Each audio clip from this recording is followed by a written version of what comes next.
Hey everyone, this is Chris Cash from chriscashmusic.com and Yamaha. Thanks again for checking out another one of my videos on the Reface DX from Yamaha. I want to show you in this video how to use the LFO to change the shape of a sound. The LFO on the DX has some very interesting characteristics. So I created this patch called Slippery, and this is what it sounds like.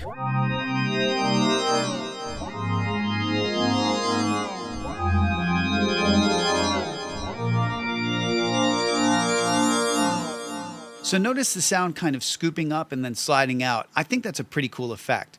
So when I hit the edit button here, what that does is it gives me access to all the editing parameters for pages, or buttons, I should say, 1 through 8. So it gives me access to operator 1, 2, all that. So what we're going to focus on today is the LFO button. So when I press that, notice we have these 3 dots here at the top. That tells me that I have 2 other pages that I can edit. So I'm going to press the LFO button 2 more times, and this is the page we're going to work on, the LFO AMD page. So now I'm just going to play a chord, and I'm going to start raising up the LFO for 1 with the touchscreen slider here. I'm going to get it back down to about 60. So can you hear that low end that wasn't there before? That little growl sound. Now, I'm going to take that out, and now what I'm going to do is raise it for number 2, and you'll hear the sound thin out. It's all the high end. And you can get that back.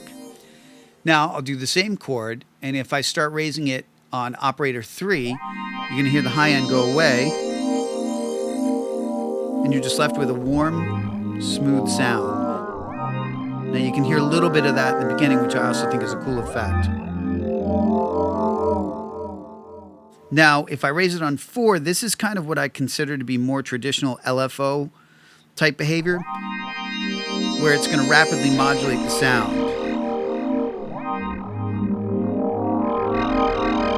So it kind of gets gritty and grainy. Now, as I've said in some of my other videos, you can do multi-touch with the screen, so you can control all 4 faders at once if you want to. This gives you incredible sound shaping possibilities for live or in the studio. And it's a flexible way to change a more normal sound into something more extreme. So there are lots of sound design possibilities here. So you can download my Slippery patch and a ton of other patches for free on Yamaha's new website, Soundmondo, SOUNDMONDO. It's a fantastic website where you can store patches you've made, download patches that other people have created, and also share your creations with the Soundmondo community. Soundmondo is a great way to find new sounds and inspiration with the whole Reface line, and the best thing, it's all totally free. So get out there, get some sounds, and have some fun with your Yamaha Reface.